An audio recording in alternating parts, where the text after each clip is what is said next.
Hey guys, thanks for coming. We have a couple announcements from Reclamation, just in terms of where you can shoot, where you can't shoot, and that stuff. And then we're going to go on a tour, and then the secretary will be available for a few questions afterwards. So. Great.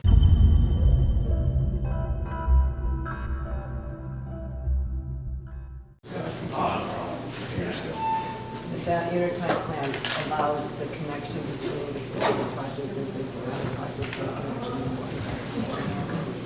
by having that plan, we're actually allowed to pump a little bit more water for the Jones pumping plant because we have the capacity to pump it for a canal plan. Okay. So what are we? Wait a minute. All right, I'm not the president. I'm not used to this stuff. So this looks These are the pretty analog old. They're all meters. analog. Okay. Well, For the 6 units that are here, and then of course our monitoring of the bus voltage that feeds the plant. The 6 units here run on 13,800 volts a piece. The larger units consume about 18 megawatts. The smaller ones are 15 megawatts. The 4 large units here pump around 900 to 1,000 cubic feet per second, depending on the tidal level in the intake channel. The 2 smaller units pump around 800 to 850 CFS each. okay. Is there a time with the tides where you're not pumping because you've got salt water? No. No. Okay. So we pump all around. The state pump, they pump based on tidal. Well, no, they pump based on energy. Yeah. But once we're on 24 hours. Okay. Yeah. It looks kind of old, but actually since the authority took over in 1992, we upgraded and renovated everything. So, Okay. are you familiar with the relationship the authority has with Reclamation? Well, just kind of a glancing blow from reading the materials. So why don't you go through it with me? Well, in 1992, the water users decided that they could probably offer and maintain facilities at a lower price. So they entered into an agreement with Reclamation to provide the manpower and labor and so forth to do that work. Over time, we actually made it so we're actually self-funding the work. So all the costs related to our operation maintenance of all these facilities are actually funded directly from the water. There's no money coming from Reclamation. And how are you pumping? 12 months a year? We pump based on what Reclamation still provide us the amount we can pump and when we can pump. So we pump whenever we can based on meeting the quality standards in the USA. So what's happening this year relative to, let's say, last year, year before? We're pumping much less than what we pump Because there's just less because water. less water. Generally, since the biological opinion 2008-2009, we're pumping much less water between the months of April through June. Generally, we're at full pumping when there's the water probably from October through January. That's when we can fill some. Right. Okay, great. Ready to take a walk? Yeah, let's go.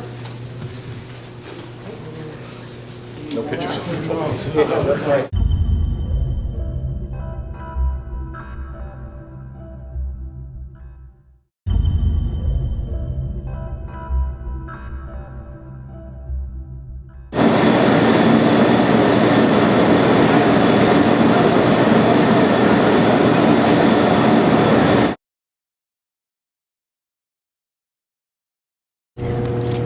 Well, I want to appreciate everyone that came out today for this tour of the Jones Pumping Plant. I've been spending the last hour and a half or so with stakeholders in the really important discussions about California water in the face of a drought. We're talking with farmers and people from the Central Valley Project, my colleagues at the Bureau of Reclamation, Fish and Wildlife Service, the U.S. Geological Survey, the state of California, John Laird here with the state, and a number of water users who are struggling through this really profound drought situation that you have here in California right now. So very, very helpful to hear the perspectives of the people that depend on water. Very helpful to see a facility like this that's 60 years old that has been so valuable in supporting farmers in the Central Valley of California as the population has grown and the acreage that are being irrigated has grown. But we're having a rough year this year with water, and one of the reasons I'm here is to hear firsthand from folks that are feeling the effects of the water, the economic impacts it's going to have on them, the trade-offs that we have with water management, so that in my role as part of the federal family, we can be at the table as a constructive partner. So that was what today was all about. Were you able to tell the farmers anything definitive today during this roundtable discussion in terms of funding or anything? Well, I think it's fair to say the farmers have been at the table all along with those that represent their water interests. Were the Delta farmers involved? I can't answer that question. Were there Delta farmers there today? I think they were mosely south of the Delta. That's today. always the case, and I think you have something to answer about that. Do you have a question? Yes, I asked. Why isn't the Delta able to be at the table more? Well, I will tell you, sir, that in my role in Washington, D.C., I've met with folks north of the Delta, and I've heard their concerns. And so it's important that we take in all points of view. And so today was to talk about the Central Valley Project, which is in coordination between the Bureau of Reclamation But you're right and here local in agencies. the backyard of the Delta people, and you don't invite the Delta stakeholders? Well, this is a very large and complicated state, and it's important that we are here and we listen to all perspectives. The perspectives I heard today were from one component. I can't address all of the issues on every visit, but this certainly won't be my last visit to California. Okay, we hope that you'll come back to meet with the Delta people. Do other folks have questions? Yeah, what can you, sorry, several comments anymore. What can you tell people about the role of Interior infrastructure-wise? What can you actually do right now? And what can you do in the future? Well, so the Bureau of Reclamation built these facilities back in the 40s, 50s, 60s, 70s that have delivered water to so much of California. And we've done it in partnership with state organizations, and we manage water jointly. So we're at the table with the state on a regular basis. Right now, you are facing the most serious drought situation that you've had in historical memory. 1977 was the worst year up until that time. You got a great water event just a few weeks ago that got you almost even with 1977, but you're still 15 inches of rain behind where you normally would be. So what can the federal family do to address the situation? One of the things we can do is be around the table to understand what the issues are and urge our partners from a state and federal level to exercise as much flexibility as they have within the laws that we are required to uphold to address the situation here in California. So an example, the U.S. Geological Survey, the Fish and Wildlife Service, and the National Marine Fisheries Service have worked together to increase the amount of flexibility, looking at a longer period of time for average water flows so that when there is a major rain event, more water can be pumped. We're pumping significantly more water this year than we were last year, partly as a result of that flexibility. So the important thing is getting everybody to the table, because Mother Nature has created this drought. This drought is not being created by the Bureau of Reclamation or the state of California. But working together, we can put as much flexibility in place as possible to satisfy as many users as possible, recognizing that nobody's going to get the amount of water that they are hoping for. And we have senior water rights and junior water rights and all kinds of legal complexities that we have to operate within. And what's helpful is that people are around the table together working on those issues. Governor Brown has said that, he can't make it rain, and neither can the federal government, as he just said, that you can't make it rain. But what specifically, what in the short term can the federal government do? What are you doing, and what can you do in the long term? So in the short term, as I mentioned, we can introduce as much flexibility as the laws allow us to take advantage of significant rain events, as we've recently had, that enable us to preserve as much water while also meeting the needs across the spectrum, from environmental needs to agricultural needs, municipal and industrial needs. So a lot of it is understanding the science. The U.S. Geological Survey provides that to us. They know salinity levels, they know flow rates, they work closely with all the stakeholders to help us make the smartest decisions we can to conserve as much water as we can. Another thing that everybody can do in the state of California is use the least amount of water possible. That's in agricultural, that's in individual users, that's in municipal users, and California has done a great job. Since 1977, you have increased your population from 21 million to 38 million people that are relying on these water supplies, and yet you've done a lot of that through conservation. And so these systems, which were put in place in the 40s, 50s, 60s, and 70s have served your needs for many years to come.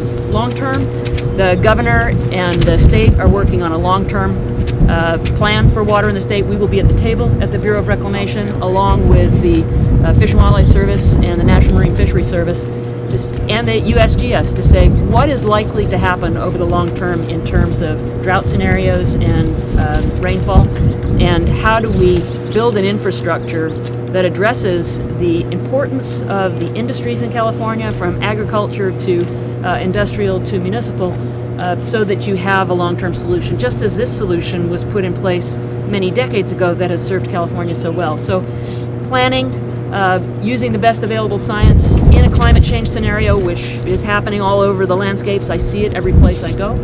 We've got to look forward. We can't say, let's just fix what we have.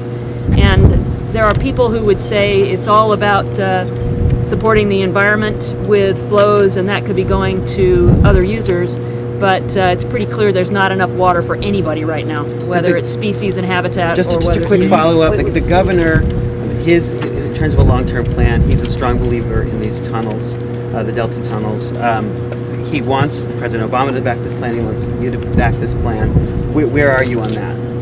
Well, the Bay Delta Conservation Plan has been in the works for many years, and I think it's a plan certainly with controversy, and I have heard from a number of elected officials and folks within the environmental community that are opposed to it. I've also heard from many people that are supportive of it, and what's going to be important is that everybody stays together at the table to understand the competing needs of the water and the best way to move that forward. I do think that the work that's gone into the concept of tunnels is an important one for California to consider, but within that there are choices to be made in terms of size and capacity of the facilities, and all of those things are being discussed right now by people that know a lot more about it than I do. When you just said there's not enough water for anybody, and you mentioned flexibility, could you just elaborate a little bit more on what do you mean we have to be flexible, doing what exactly? Oh, what I was talking about with flexibility is the National Marine Fisheries Service and the Fish and Wildlife Service, in conjunction with the U.S. Geological Survey, have extended the amount of time to do assessments of the amount of water flow necessary to take more advantage of the high rainflow events that you've had. So they are doing everything they can within the laws that they must manage to move as much water while doing their job in protecting species. So that's what I'm talking about in terms of flexibility. What's your position on the twin tunnels? Well, as I answered the question just a minute ago, the tunnel plan has been in place for a long time. I think that it is an important potential solution for people to consider seriously. There's a lot of unanswered questions in terms of the size of the tunnels, but when you do have major rain events, the ability to capture liquid water when the frozen water is through the snowpack is not as high as it once was is important. So we have been at the table at the Bureau of Reclamation along with the state and other partners on the tunnel option, and we will continue to evaluate that very seriously through the Bay Delta Conservation Plan, but we will also be taking into account the very significant different positions that exist out there with regard to the tunnel plan. We got one more question, then we got to go. What about other infrastructure, like new storage? There's some bills in the House right now that would expand or build new reservoirs. Is that something that you believe? Well, I think that there's no question with less water coming down in frozen form being stored in the Sierras and more water coming down in liquid form, that storage is going to have to be an important part of the long-term solution. We are riding on an infrastructure that was built many decades ago, and we are putting more demands on that infrastructure than it was intended to serve, and a lot of that has been through conservation. But long-term, and this is what the state's working on in its plan, we need to understand what those water demand needs are, and we need to understand what's necessary with supply, and I suspect that storage will be an important part of it, but it's certainly not a short-term solution. We also know that this is an earthquake-prone area, and we have to think about our facilities in the context of climate change, in the context of potential natural disasters like earthquakes, and that's where long-range planning is going to be very helpful. Thanks, guys. Thank you.